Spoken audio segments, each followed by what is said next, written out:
Welcome to We Know the Rock, Rochester Culture and Real Estate. This is a new show that we're doing. Emily and I decided a long time ago that we wanted to really focus in on the culture that the Rochester area really exemplifies. 'Cause I think that there's not a lot of stuff out there. We think there's not a lot of stuff out there that really talks about how great of a region that we live in. So when you think about it, you can get to Letchworth State Park in an hour. You can get to skiing in an hour. You can get to the Finger Lakes in less than an hour. You have the access, so much access to the water. And what we want to try to promote is fun, exciting things about our region, and really do a highlight on local businesses in the process, and also what the real estate market is doing. So we want to just do this as a conversation. Yeah. And I guess I'll ask kind of Emily some questions, and we'll kind of just start our conversation going. And one of the first places we wanted to highlight was a small new restaurant in the Park Avenue neighborhood, which is called, I guess it's not really a restaurant. Would you say it's called a restaurant? It's like a mom and pop shop / cafe. I really liked it. I found an organic cheesecloth, and I know Which is your favorite, yeah. I know that sounds weird, but I bake and cook a lot. So they have a lot of unique stuff, but they have a lot of common items too. So it's called Bodega on Park. So so it's what would you say your first impressions of it were? Because I found it back in I think they opened about 6 weeks ago is what the owner told us, and we do have a little short clip that we'll put out there of how it looks in there.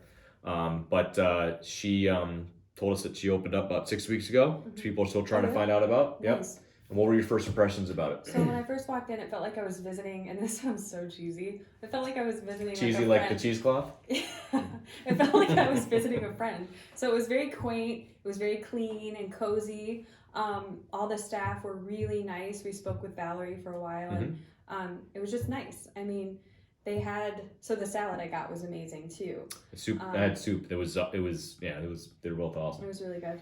But yeah, it was just a really nice place to check out. I mean, a lot of really cool, unique items that you probably can't find everywhere, and you're supporting local. So totally. And they have like a little vinyl section there where you can, like, if you're into vinyl, like records and things like that.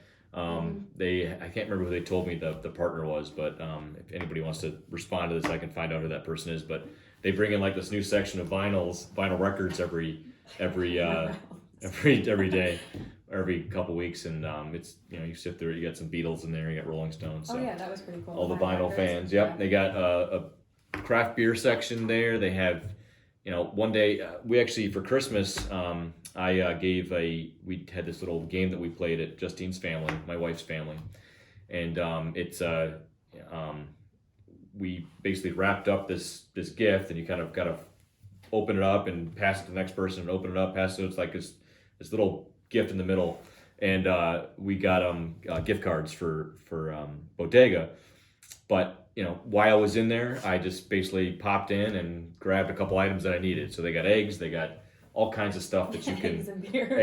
Eggs and beer. They got all kinds of fun items that you can pick up. Great. It really feels like you're kind of walking in New York City or some major metropolitan area. Yeah. Not unlike what Rochester is, which is some very cool walkable neighborhoods here. And what they're trying to do is kind of make it like an anchor for their little portion of Park Avenue. So it's right across the street from Parkley, right across the street from their little Mackenzie Childs annex of Parkley. They've got Boned, which is a dog baker there. You got Calabricella's, which is this fantastic sandwich shop right across the street, and then right next to that is Bodega. So what was your impression of that? Because you've never been over there, right? I haven't. Yeah. So you live in Henrietta. You stay in Henrietta. Like it's kind of your spot. I go down south. Yeah. And then what was your impression of that little neighborhood there? So I thought that Bodega and all the shops that are kind of in that area really complemented each other very well.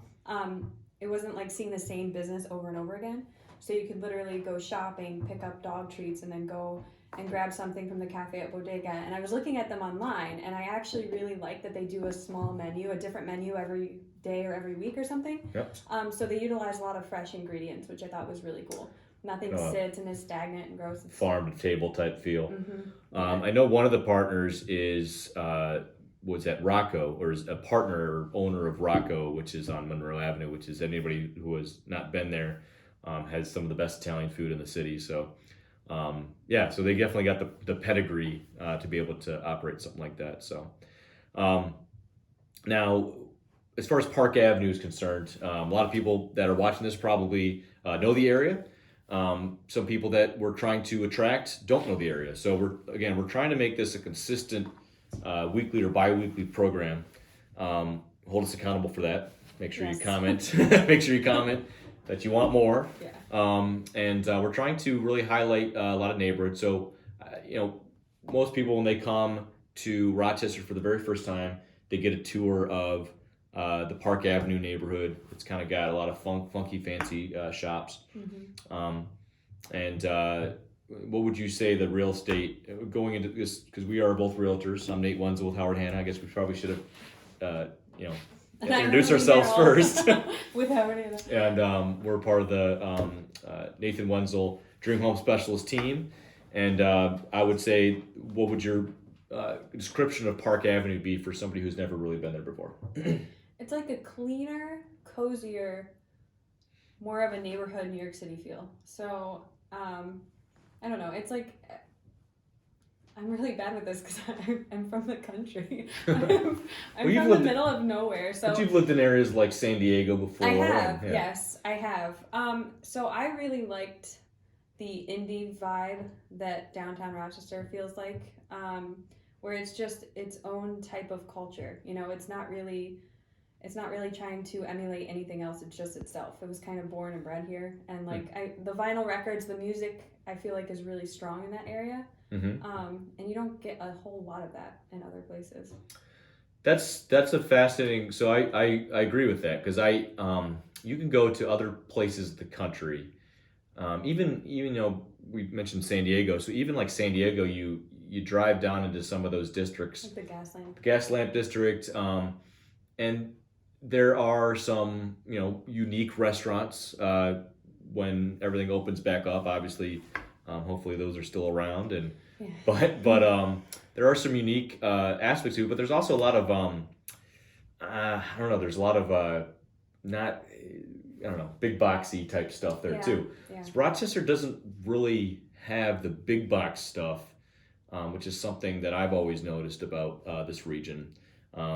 The city itself is very small business oriented, which I think is awesome. There's totally more stuff that can be done.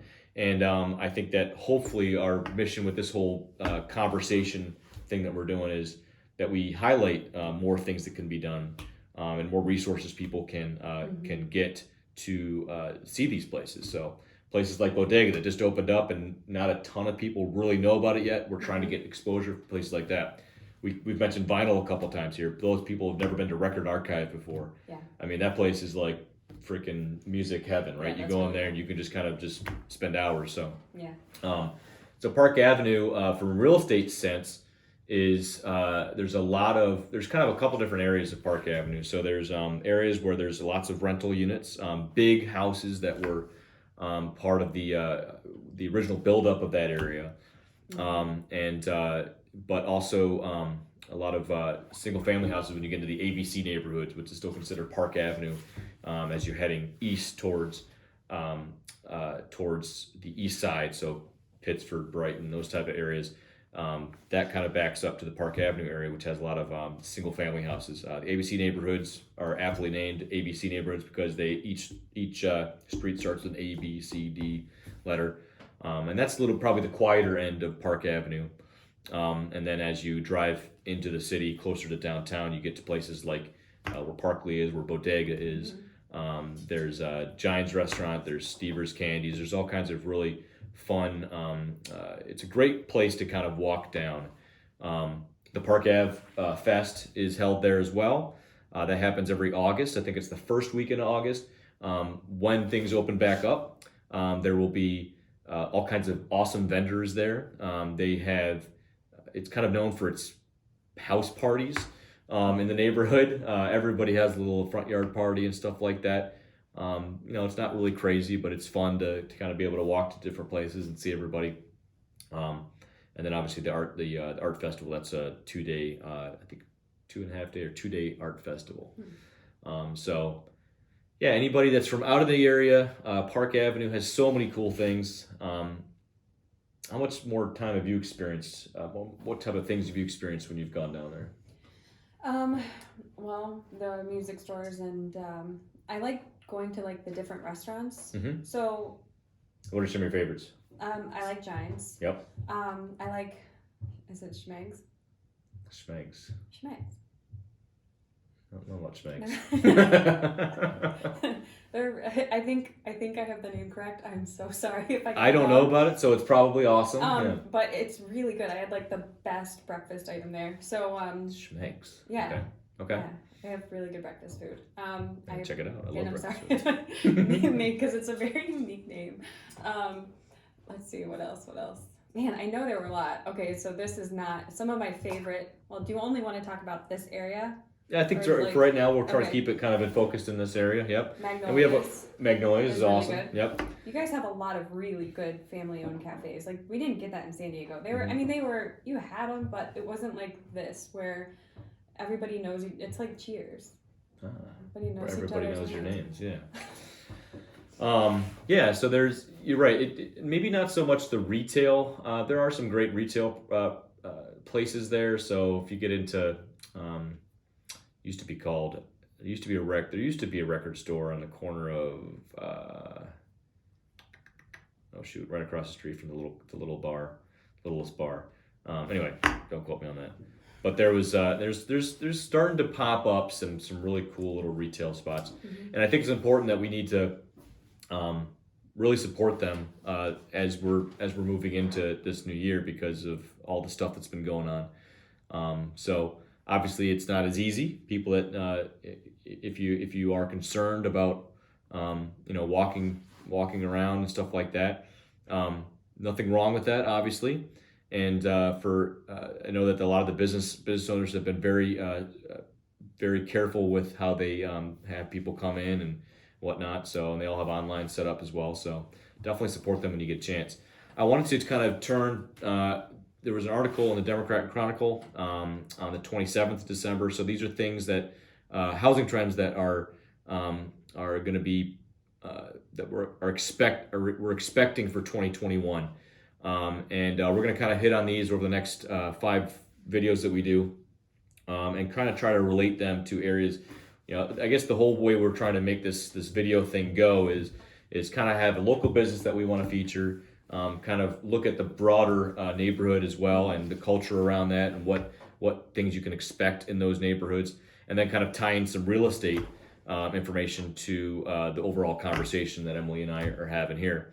And one thing I'll ask Emily is there's this housing trends article that was in the Democrat Chronicle. It's from Jeff Orstalski. He's from the Bankrate.com Tribune News Service. So not necessarily a local source, but something that the Democrat and Chronicle actually sourced out and or brought into their network and wanted to put into the paper.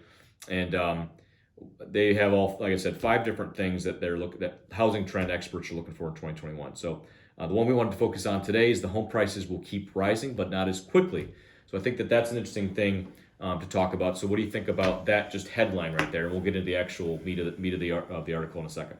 So I don't know. This is tough because, for instance, like the picture that they use is from the desert. So it is, like Nate said, a completely different region. Mm-hmm. I know there was like a day a couple weeks ago, maybe last week or so, where it was like we had 9 new listings in 5 counties. That right there alone really jacks up the price of a house. Right. I mean, when we are seeing an influx. My husband's a banker, and he said that he's seeing a lot of people come up from New York City. So we have very low housing inventory, and we have a ton of people moving into the area right now. Mm-hmm. So it's a really hot market for sellers. But I think, and I mean, last year we were named like the hottest selling market based on, I think it was based on like how high houses were going over asking last year. I think our region is going to see it much quicker. I mean, it might level out a little bit as the spring market hits and we do see more inventory come in, but I don't think it's going to be, I still think there's going to be an imbalance of buyers and sellers. Right. And You so know what I mean? what are you seeing like with your buyers you're working with right now? Yeah, so I'm seeing an average of, I would say like around $15,000 to $25,000 over asking on average. Okay. But a lot of my buyers are looking in areas like Irondequoit and Greece, areas that are a little more closed off or stagnant as far as where they can build. Irondequoit is basically locked. You can't expand anywhere there. Right. So I feel Yep. like There's not a lot of opportunity for new right, builds I and feel stuff like like that spikes up the housing prices as well. Yeah. So I think that's a quit hitting your foot I there. know, It's sorry. it's gonna show up on the movie. It's gonna bang, yeah. Right. All right. So I think that's an actual trend. So there's a number of things I think that are happening in our region specifically. There is a possibility that housing prices, I think they're still going to be rising around here, and that's from my opinion, from my viewpoint, it's a multifaceted situation going on. So one would be that, like you were saying, like areas like Irondequoit don't have a lot of new space to build into, and I think areas of Brighton are like that too. There's some land in Brighton that hasn't necessarily been ready for development, but who knows what they're going to do with it. Pittsford has some land, but that's kind of going away too. Mendon has some land. The new construction market right now is they are really just booked up. But that doesn't necessarily say there's the affordability of the new build compared to something that you can find in even in Park Ave. Even Park Ave is kind of a higher priced area, but Greece, for example, you can find all kinds of affordable options out there. And I think what's really important as we're looking at this, as we're looking at the data, housing prices will keep rising. They may level off, based on what Emily was saying. A lot of people that may have wanted to get into the market last year didn't do it because of the lockdown. And then they're probably going to carry over this year. And I think that both buyers and sellers realized that when they were in the lockdowns and working from home, working virtually, and kids are there and stuff like that, they kind of had a realization that they probably were in a house that was a little bit too small for them. Are you experiencing that yourself? Oh yeah, I hate my kitchen. I hate it so much. I've bought like 4 different things just to hold items because I didn't realize when I first bought my house there's no pantry. And there's like this much counter space, but it feels really big for some reason. But it's like, so yeah, I would like a new house. And you have soon. A pretty big family. I do. Or lots of people in the house. Yeah, 5-person household. Yep. So that just working more so from home, that was I'm sure certainly a big factor. So a lot of people are in that mindset. So when they say nationally housing prices will keep rising but not as quickly, I think that that there is some truth to that locally.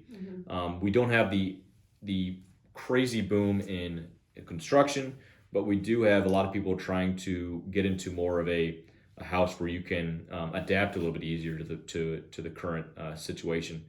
And then just I think the reality that a lot of people are going to be, even when this is all over, there's going to be a lot of people who have the option to work from home if they want to. So that new home office thing, and having the area for having that kind of away from the rest of the commotion of the house will probably be a big thing that people are going to be looking for.